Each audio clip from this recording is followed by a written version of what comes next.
मुखिया अपने कुछ आदमियों को इशारा करते हैं। गांव के कुछ लोग तालाब की ओर रवाना होते हैं। तभी एक आदमी को तालाब के किनारे कुछ गिरा हुआ दिखता है। अरे ये देखो, किसी का बटुआ गिरा है यहाँ। हाँ, और इसमें कुछ कागज भी है। हो सकता है जिसने तालाब में जहर डाला ये उसी का हो। तुम सही कह रहे हो, हमें इसे तुरंत मुखिया जी के पास ले जाना चाहिए। फिर दोनों गांव आते हैं। मुखिया बटुआ खोलकर देखते हैं। उसमें एक पर्ची होती है जिस पर जहर खरीदने का हिसाब लिखा होता है। ये क्या है? जहर खरीदने की पर्ची, और ये नाम हरीश के आदमी रामलाल का। गांव वाले हल्ला करने लगते हैं। हरिया गुस्से में हरीश के सामने आता है। क्यों जमींदार, मेहनत की रोटी हजम नहीं हुई तुझसे? मेरी मेहनत की कमाई तुझसे देखी नहीं गई? सब झूठ है। मेरे आदमी का नाम आया है तो क्या, इसका मतलब ये नहीं कि मैंने कुछ किया। झूठ मत बोलो हरीश, सबूत तुम्हारे खिलाफ है। तुम्हें हरिया का हर्जाना देना होगा। ये अन्याय है, मुझे क्यों देना पड़ेगा? तुम्हारी चालाकी अब नहीं चलेगी। या तो हरिया का मुआवजा दो या फिर पंचायत अपना फैसला सुना देगी। हरीश के पास कोई चारा नहीं था। वो अनमने मन से हामी भर देता है और हरिया को उसका मुआवजा दे देता है। ठीक है, दे दूंगा, लेकिन हरिया, ये लड़ाई यहीं खत्म नहीं हुई। उसी रात हरीश अपने आदमियों के साथ हरिया के घर के बाहर खड़ा होता है। हरिया, तेरा सब कुछ छीन लूंगा। जब तेरा घर ही नहीं रहेगा तो मछली पालन क्या करेगा? उसके आदमी खिड़की से घर में घुसते हैं। अलमारी खोलते ही नोटों की गड्डियां दिखती है। मालिक, काफी पैसा रखा है, सब उठा लो और आग लगा दो। ऐसे जलाओ कि सिर्फ राख बचे। आदमी जल्दी से पैसे समेटते हैं और घर के कोनों में आग लगा देते हैं। कुछ ही देर में आग भड़क उठती है। धुआं उठने लगता है। हरिया, ये कैसे जलने की बू आ रही है? अरे ये क्या गौरी, घर में आग लग गई। बिट्टू, बिट्टू कहाँ है? गौरी और हरिया घबराकर बिट्टू को ढूंढते हैं। बिट्टू कोने में सहमा बैठा रो रहा होता है। हरिया उसे गोद में उठाकर दरवाजे की ओर भागता है। बाहर आते ही उनका घर धू धू कर जल उठता है।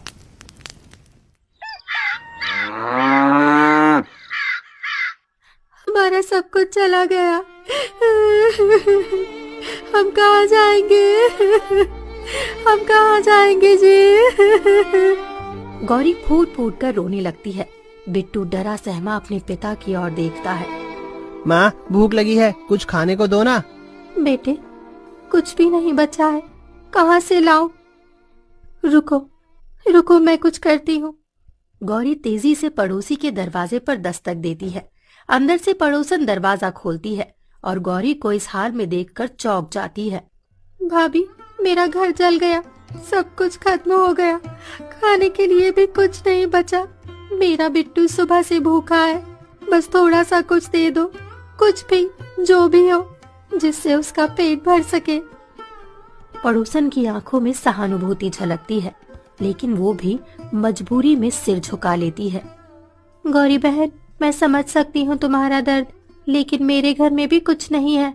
बारिश ने हमारी फसल भी खराब कर दी। खुद के बच्चों के लिए भी जैसे तैसे इंतजाम कर पा रही हूँ। काश मैं तुम्हारी मदद कर पाती। गौरी की आंखों में आंसू छलक पड़ते हैं। वो तुरंत दूसरे पड़ोसी के दरवाजे पर जाती है। माई, कुछ तो दे दो, मेरा बिट्टू बहुत भूखा है। मैं कुछ भी कर लूंगी, लेकिन उसे भूखा नहीं सुला सकती। बेटा, मेरे पास भी अब कुछ नहीं बचा। 2 दिन से हम भी सूखी रोटी खा रहे हैं। बारिश के बाद का ये हाल है, न खेतों में अनाज बचा, न घरों में चूल्हा जल रहा है। मैं तेरी मजबूरी समझ सकती हूँ, पर खुद भी लाचार हूँ। और वो लौट आती है।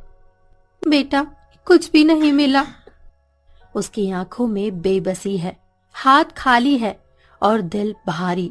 बिट्टू उसकी ओर टकटकी लगाए देख रहा है। बेटा, कुछ भी नहीं मिला, कुछ करिए ना जी, मेरा बेटा कब से भूखा है। मैं कहाँ जाऊं, किससे मांगू? पूरे गांव में घूम आई, लेकिन किसी के पास देने को कुछ भी नहीं है। किसी का खेत डूब गया है तो किसी के घर में खाने का दाना नहीं बचा। मैं जंगल से कुछ फल तोड़ लाता हूँ। हरिया पेड़ों के बीच फल ढूंढ रहा था कि अचानक उसे एक घायल खरगोश दिखा। वो तड़प रहा था। अरे, ये खरगोश यहाँ घायल कैसे पड़ा है? बेचारा तड़प रहा है। रुको, मैं कुछ करता हूँ। हरिया पास के पेड़ से कुछ औषधियां पत्ते तोड़ता है और उन्हें हाथ से मसल कर खरगोश के घाव पर लगाता है। अब ठीक लग रहा है, घबराओ मत, तुम जल्दी ठीक हो जाओगे। हाँ, मैं कोई साधारण खरगोश नहीं हूँ, मैं एक जादुई खरगोश हूँ।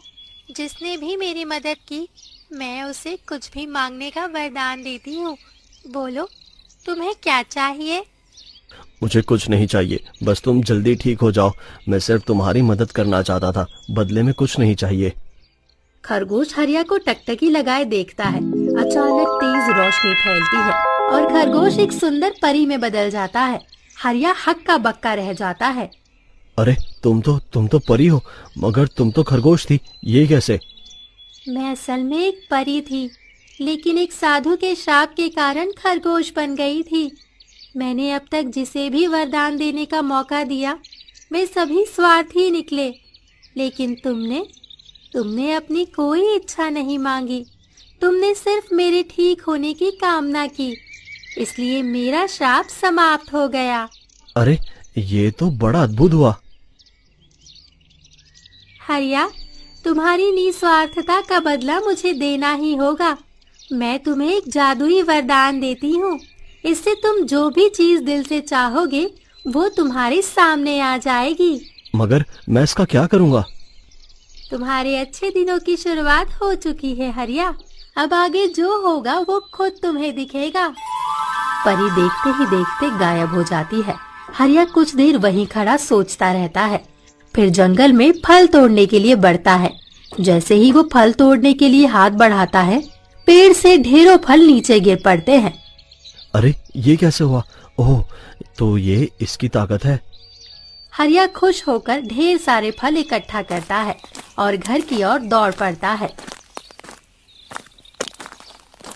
घर पहुंचते ही वो गौरी को सब कुछ बताता है। सच कह रहे हो? जादुई वरदान? हाँ, और देखो ये ढेर सारे फल, अब बिट्टू को भूखा नहीं रहना पड़ेगा। बिट्टू पास बैठा कागज का एक छोटा सा घर बना रहा था। हरिया उसे गौर से देखता है और उसके दिमाग में एक विचार आता है। बिट्टू, क्या तुम चाहते हो कि हम फिर से अपना घर बना सके? हाँ पिताजी, मगर कैसे? हरिया बहुत सारे कागज इकट्ठा करता है। अरे ये क्या कर रहे हो जी? एक घर बना रहा हूँ गौरी, बड़ा घर, जिस पर कोई आग, कोई तूफान असर नहीं करेगा। तो फिर अकेले क्यों जी? ये घर सिर्फ तुम्हारा नहीं, हमारा भी है। मैं भी तुम्हारे साथ इसे बनाने में अपना हर संभव जोर लगाऊंगी। कुछ दिनों की मेहनत के बाद वो घर बनकर तैयार हो जाता है।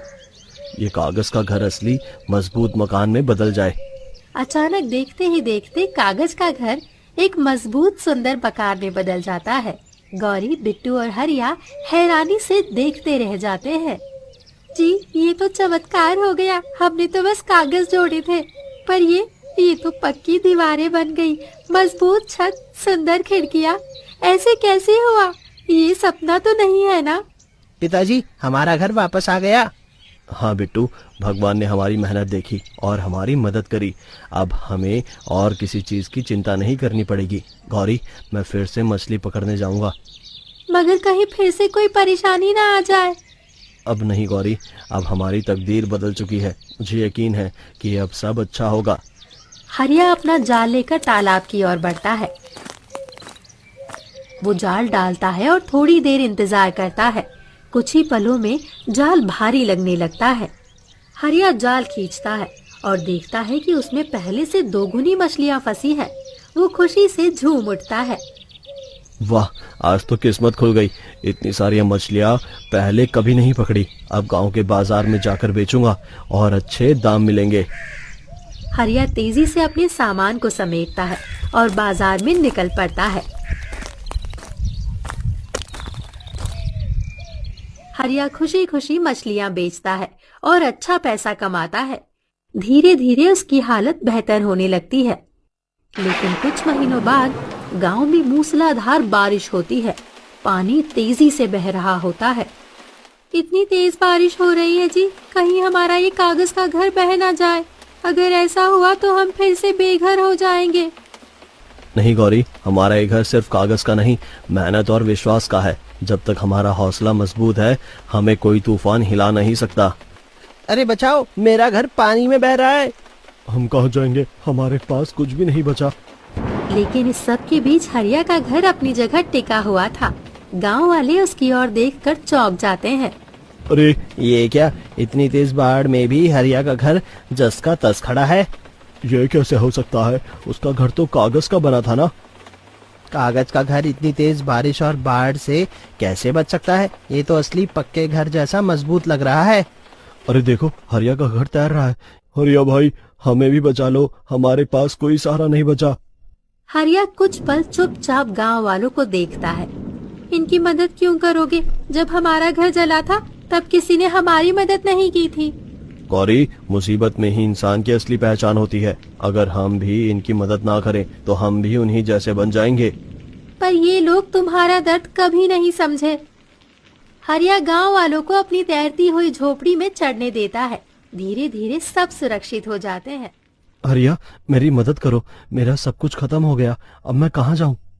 अब तुम मेरे पास क्यों आए हो? मैं गलत था हरिया, मुझे अपनी गलती का एहसास हो गया है, मेरी मदद करो। हरीश, कुछ गलतियां ऐसी होती है जिनका पछतावा बहुत देर से होता है। मैं तुम्हारी मदद कर सकता था, लेकिन शायद किस्मत तुम्हें अब एक और सबक देना चाहती हो। हरीश सिर झुकाए भारी मन से वहां चला गया। बाढ़ के बाद गांव ने धीरे धीरे खुद को संभालना शुरू किया। जिन लोगों ने हरिया का मजाक उड़ाया था वे अब उसकी इज्जत करने लगे थे। अगर हरिया ना होता तो हम सब इस बाढ़ में खत्म हो जाते। भाई, हमारे लिए भी ऐसा घर बना दो। देखो, हमारे सिर पर छत नहीं बची, हमारे घर बह गए हैं। हाँ हरिया, अब पूरे गांव को बचाना होगा। अगर एक कागज का घर बाढ़ में टिक सकता है तो पूरे गांव में भी ऐसे घर बन सकते हैं। क्यों नहीं, जब कागज से एक घर बन सकता है तो पूरे गांव को भी नया जीवन मिल सकता है। चलो मिलकर कागज का घर बना